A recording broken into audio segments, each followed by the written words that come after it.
अस्सलाम वालेकुम नाजरीन, मैं हूं एंकर पर्सन सैरिश खान। आप देख रहे हैं सिटी वन न्यूज़। खबर शामिल करते हैं टोबा टैक्सिंग से। इतवार की छुट्टी के बावजूद डीसी टोबा उमर जावेद रजाना किनाल से भल सफाई निकालने के अमल का जायजा लेने के लिए रजाना पहुंच गए और अपनी निगरानी में नहर से कूड़ा क्रिकेट निकालने का अमल अपनी आंखों से देखा।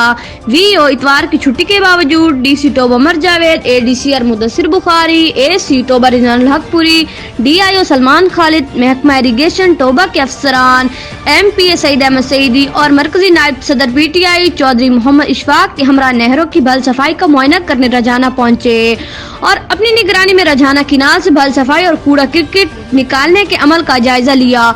और इस मौके पर महकमा इरिगेशन के अफसरान और एडीसीआर मुदस्सिर बुखारी को हुक्म दिया कि वो यहाँ रुक कर नहर की सफाई के अमल को अपनी निगरानी में मुकम्मल करवाएं ताकि इसमें पानी छोड़ा जा सके और किसान अपनी फसलों की पानी की जरूरियात पूरी कर सके।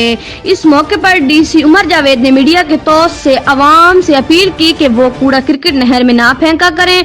पॉलीथीन बैग जमीन की जरखेजी को नुकसान पहुंचाते हैं और आलूदगी का बायस बनते हैं। टोबा टैक्सिंग से डिस्ट्रिक्ट रिपोर्टर मकबूल तारिक।